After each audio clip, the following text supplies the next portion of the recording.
All right, welcome back to the deep dive. You know how this works, right? You send us the stuff you want to understand. And we roll up our sleeves and get into it. This time, we're diving deep into Punjab National Bank financials.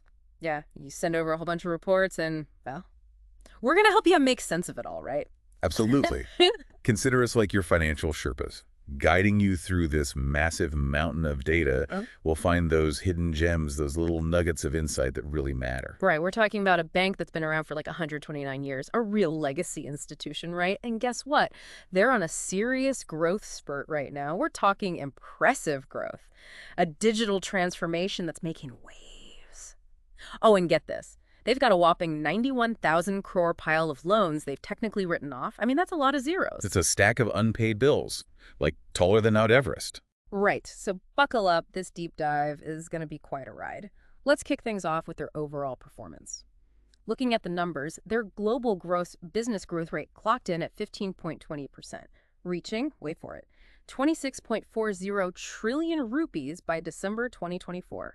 Deposits, up 15.60% year over year, and advances. They surged by a cool 14.8%. So those are some pretty impressive numbers, right? But what do they really tell us about PNB's health? That's the key question, isn't it? I mean, numbers on their own don't tell the whole story. To really understand the significance, we need to look at these figures in context. Exactly right. Like, how do these growth numbers stack up against other players in the Indian banking sector? Are they exceeding expectations or are they, lagging behind? And maybe even more importantly, what's driving this growth? Is it sustainable? All great questions. For what I'm seeing in these reports, PNB seems to be outperforming many of its peers, actually. This growth, it's not just a fluke or anything. It seems to be driven by a combination of factors, including, well, strategic initiatives to expand their loan portfolio. They're attracting more deposits. And of course, we can't forget their aggressive push into the digital space. Ah, the digital space. Everyone's going digital these days. But before we jump into that, let's zoom in on PNB's asset quality. This gives us a good snapshot of their financial well-being. And this is where things get really interesting. Their gross non-performing assets, or GNPAs, have dropped from 6.24% to 4.09% year over year. Now, I know what you're thinking. GNPAs, what are those?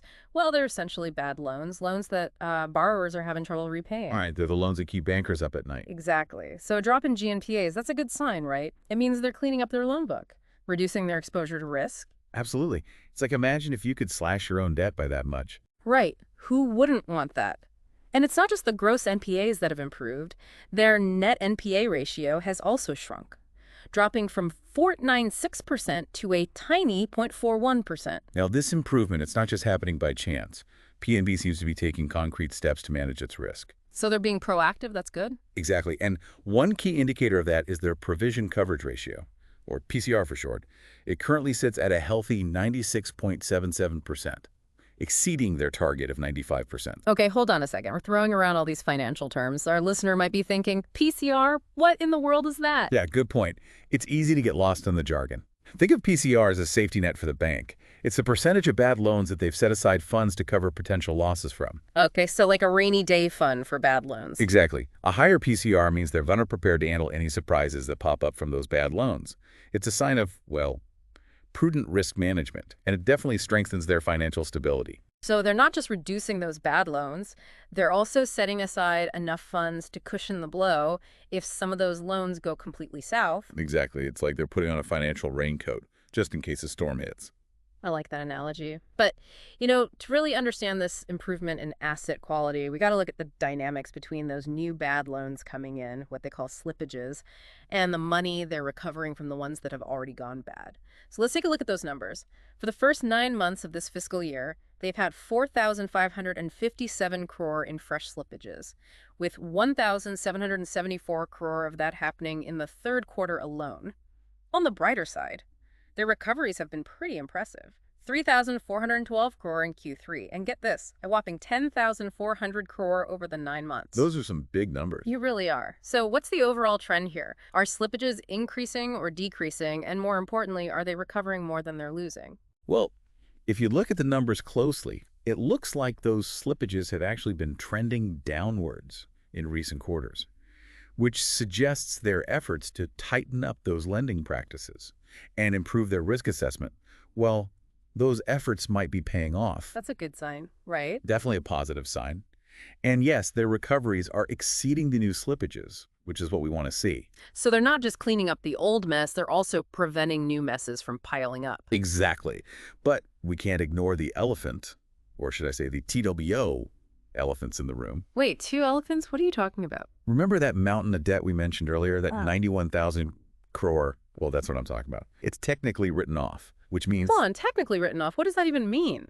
it means they've acknowledged they're unlikely to recover the full amount, but they haven't completely given up hope. They're still trying to recover whatever they can through things like legal action or by working with asset reconstruction companies. So there's still a chance they could see some of that money back. Exactly. And a big chunk of this, about 54,000 crore, is tied up in cases before the National Company Law Tribunal, or NCLT.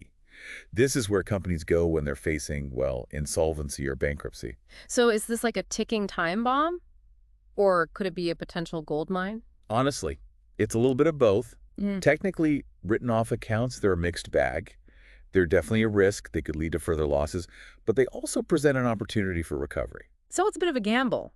It is kind of like a high-stakes game of financial poker. I like that. So what happens next? Well, if P&B can successfully navigate the complexities of the NCLT process Mm. and work effectively with those asset reconstruction companies, they could potentially recover a big portion of this money. So fingers crossed. Right. Now, while we're talking about potential game changers, let's shift gears and dive into PNB's digital transformation. Hold on tight because they're making some serious moves in the tech world. Their digital transaction fare has jumped to a whopping 91%, up from 88% last year. Think about the last time you actually went inside a bank branch. Chances are it was a while ago, right? That's because more and more of us are banking online or on our phones, and PNB is riding that wave. 91%, that's a pretty big leap. It is. But are they just keeping up with the times? Or are they truly innovating in the digital space? That's the million-dollar question. They've got this PNB 1-1 mobile app, and it's buzzing with activity. Over 2 crore logins, an average of 13 lakh daily active users, and a huge surge in UPI transactions, from 37,000 to 123,000. Sounds like someone's been busy tapping those screens. It does. So it's not just hype. People are actually using their digital platforms, but what's their strategy here? What are they doing differently from other banks that are also, going digital? Well, they're laser-focused on making banking more convenient and accessible, streamlining customer onboarding, enhancing transaction security, and personalizing the banking experience. So they're going for the whole package. It seems that way. But is it enough to set them apart from the competition? Good question. I guess to answer that, we need to take a closer look at their digital initiatives and compare them to what their competitors are doing. Are they truly pushing boundaries and innovating, or are they just following the crowd? Exactly. That's what we need to figure out. Well, one thing that jumps out from these reports, PNB is really pushing for financial inclusion. They're using technology to reach those underserved populations, Yeah. the folks who haven't always had easy access to banking services. Yeah, that's really interesting. So they're not just about profits, they're actually trying to make a positive impact. It definitely seems that way. Of course, there are always challenges, right? Especially for a large institution like PNB. They've been around for over a century, so. Adapting those existing systems and processes to new technologies, it can be a real headache, complex and expensive. I bet. And then there's the whole cybersecurity thing, right? Yeah. That's got to be a major concern. Absolutely, a huge concern. One little slip-up can have disastrous consequences. They need to be super careful about protecting customer data and transactions in this increasingly digital world. Yeah, that's a good point. But what about the people, the employees? Are they investing in training and upskilling their workforce to make sure everyone can thrive in this new digital environment? It looks like they are, yeah. PNB seems to be actively running employee training programs, focusing on boosting digital literacy and skills. They're recognizing that a successful digital transformation, requires a workforce that's comfortable with new technologies. Right, it's not just about having the tech. It's about having the right people to use it effectively. Now, let's circle back to those technically written off accounts. We know they're aiming for those big recoveries. But what are they actually doing to make that happen? What are their chances of success? Well, they're pulling out all the stops, really. It's a multi-pronged approach. They're taking legal action through the courts and debt recovery tribunals. And they're collaborating with asset reconstruction companies like the NRRCL. Okay, that makes sense. But what about that 54,000 crore that's stuck in NCLT cases? How does that process even work? And what kind of outcome can we expect? It's a complex process, that's for sure. The NCLT handles those insolvency and bankruptcy cases through a structured framework. So depending on the specifics of each case, it could lead to restructuring the debtor company, maybe selling off assets to repay creditors, or even liquidating the company entirely. Whoa, so there are a lot of possible outcomes. There are, yeah. The outcome for P&B really depends on the details of each case and the decisions made by the NCLT. So no guarantees. Not really, it's a bit of a gamble. There are a lot of factors at play, like the quality of the underlying assets, the complexity of the legal stuff, and even the overall economic climate. Okay, so it's a wait and see situation. Yeah, pretty much. Yeah. P&B will need to manage their expectations carefully and come up with some creative strategies to maximize their chances of recovery. Speaking of creative strategies, you mentioned asset reconstruction companies. Can you break down their role in this whole process? How do they work with banks to recover those bad loans? Think of them as specialized debt collectors for the banking industry. They specialize in buying those non-performing assets from banks, and then they use different tactics to recover as much value as they can. They might restructure the debt, sell off assets, or even take legal action themselves. So they're like financial fixers. Yeah, that's a good way to put it. What happens if PNB pulls off this big recovery? What would that mean for their financial performance? Well, if they manage to recover a significant chunk of that 91,000 crore, it would be a huge win for them. It would boost their profits, obviously, but it could also free up capital for new lending or investments. So a double win. Exactly. It could really supercharge their future growth. Now let's talk about their capital adequacy. Hmm. Their ability to weather those financial storms. They've got a CRR of 15.41%, which is comfortably above the regulatory requirement. What does that tell us? A strong CRR. That's like a bank's financial armor. It shows their capacity to absorb losses and withstand those unexpected shocks. With a CRR of 15.41%, PNB appears to be well capitalized and ready for whatever challenges come their way. So they've got a solid foundation. They do, and they seem to be strengthening that foundation even further. Remember, they raised 3,000 crore in Tier 2 bonds during the third quarter. Yeah, I remember you mentioning that. But can you remind me, what are those again? Think of Tier 2 bonds as an extra layer of financial padding. It's a type of debt that banks issue to boost their capital base. They act as a cushion to absorb losses during those tough times. So like shock absorbers for their financial vehicle. Exactly. They're making sure the ride is smooth, even when the road gets bumpy. Okay, so taking a step back, they've shown strong growth and profitability in recent quarters. What's their secret sauce? Well, it's not just one thing. It's a combination of factors. We're seeing robust loan growth, improving asset quality, a focus on keeping those costs under control, and smart investments in technology. Plus, their digital transformation is really helping them, streamlining operations, reaching more customers, boosting efficiency. So they're firing on all cylinders. What does the road ahead look like for them? Any big opportunities or challenges on the horizon? Looking forward, PNB is in a great position to ride the wave of India's economic growth and that increasing demand for financial services. Their brand is strong, they have an extensive branch network, and those digital capabilities give them a real edge. So the future looks bright. It does. But the banking industry is a competitive jungle. PNB will need to stay agile to survive. They'll need to manage those risks carefully, adapt to changing customer preferences, and keep innovating to stay ahead of the curve. So no resting on their laurels. Exactly. They can't afford to get complacent. You mentioned evolving customer preferences. Can you elaborate on that a bit? How are people's expectations changing, and how is PNB responding? Today's banking customer is all about convenience and personalization. They want 247 access to their accounts, instant transactions, and personalized financial advice.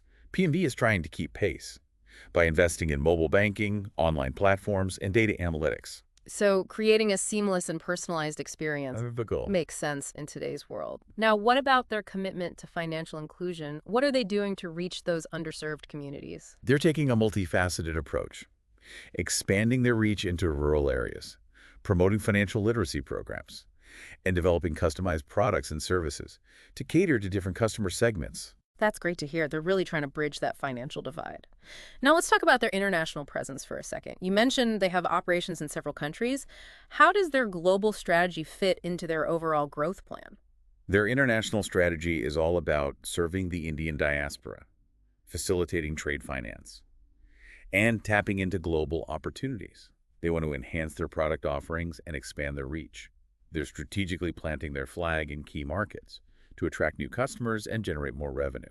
So they're playing a global game of chess. You could say that. You mentioned trade finance. Can you explain what that is and why it's such a big deal for PNB? Think of it as the oil that keeps the engine of global trade running smoothly.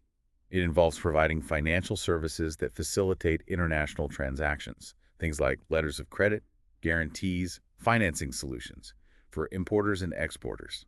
So it's a pretty important area for them. It is, especially given India's growing role in global trade. Okay, so they're not just a bank.